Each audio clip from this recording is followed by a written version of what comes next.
Assalamualaikum warahmatullahi wabarakatuh. Kami dari kelompok pertama. Di sini saya Muhammad Hamam Muzaki. Dan saya Muhammad Nur Wahid Akmal. Di sini kami akan menjelaskan materi terkait bab najis.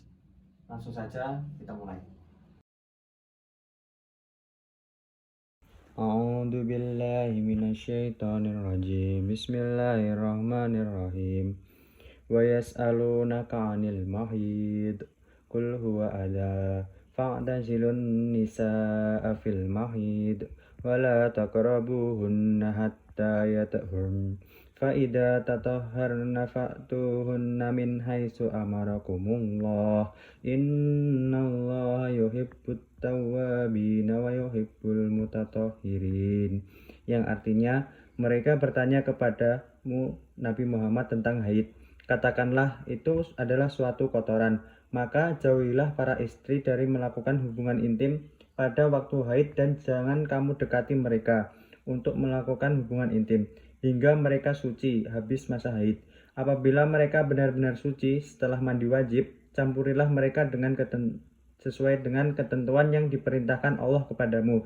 Sesungguhnya Allah menyukai orang-orang yang bertobat dan menyukai orang-orang yang menyucikan diri. Pengertian najis. Menurut bahasa, najis secara literal dan dalam bahasa Arab memiliki makna segala sesuatu yang bersifat kotor. Menurut para alim ulama ahli bidang fikih yang tertuang dalam buku Riyadul Badi'ah halaman 26, najis adalah segala sesuatu yang kotor serta dapat mencegah keabsahan sholat atau membatalkan sholat. Macam-macam najis dibagi menjadi 3. Yang pertama adalah najis mukhafafah. Najis mukhafafah adalah najis ringan. Salah satu contoh dari najis mukhafafah adalah air kencing bayi laki-laki yang usianya kurang dari 2 tahun dan bayi tersebut hanya meminum air susu ibu atau belum mengonsumsi makanan lainnya. Yang kedua adalah najis mutawasitoh. Najis mutawasitoh termasuk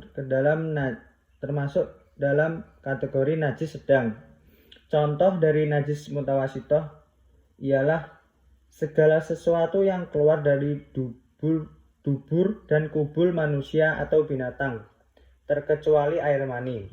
Selain itu, contoh lainnya adalah homer atau minuman keras dan susu hewan dari binatang yang tidak halal untuk dikonsumsi. Dan yang ketiga adalah najis berat atau najis mughaladoh. Jenis najis ini adalah yang paling membutuhkan penanganan khusus untuk menyucikannya. Yang termasuk ke dalam najis mughaladoh adalah anjing, babi, dan darah. Apabila bagian tubuh atau pakaian tersentuh oleh babi, terkena air liur dari anjing, atau terkena darah baik secara sengaja ataupun tidak disengaja, maka termasuk dari najis berat. Pembahasan selanjutnya yaitu cara mensucikan najis. Cara membersihkan najis mukhafafah. Yang pertama, menggunakan percikan air. Cara membersihkan najis ringan yaitu dengan percikan air ke area tubuh, pakaian, atau tempat yang terkena najis mukhafafah, lalu diikuti dengan mengambil wudhu. Maksud dari percikan air yang disebutkan sebelumnya yaitu air mengalir yang membasahi seluruh tempat yang terkena najis, dan air tersebut harus lebih banyak dibandingkan najisnya. Misal air kencing bayinya. Misalnya, yang terkena najis mukhafafah adalah pakaian. Maka ketika pakaian tersebut telah diperciki air, maka selanjutnya dapat langsung dijemur dengan dikeringkan di bawah sinar matahari.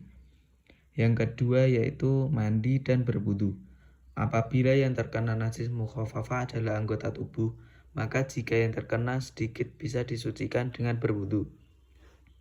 Namun jika yang terkena najis adalah banyak, maka Islam menganjurkan untuk mandi agar najis tersebut benar-benar hilang. Yang ketiga, mencuci dengan sabun. Cara terakhir untuk bersuci dari najis mukhafafah adalah mencuci yang terkena najis, misalnya anggota tubuh, dengan sabun hingga tidak berbau, lalu lanjutkan dengan berwudu. Yang kedua yaitu najis muhtawasitoh. Najis muhtawasitoh dibagi menjadi dua, yaitu najis ainiyah dan najis hukmiyah. Najis ainiyah secara sederhana adalah najis yang masih ada wujudnya. Najis ini dapat terlihat rupanya, dapat tercium baunya, serta dapat dirasakan rasanya. Contoh dari najis ainiyah adalah air kencing yang masih terlihat dengan jelas wujud dan baunya. Cara untuk membersihkan najis ainiyah adalah dengan 3 kali mencuci menggunakan air, lalu ditutup dengan menyiram lebih banyak pada bagian yang terkena najis. Yang kedua adalah najis hukmiyah. Sedangkan jenis najis sedang lainnya yaitu najis hukmiyah. Najis hukmiyah adalah najis yang tidak bisa dilihat rupanya, tidak berbau, dan tidak ada rasa.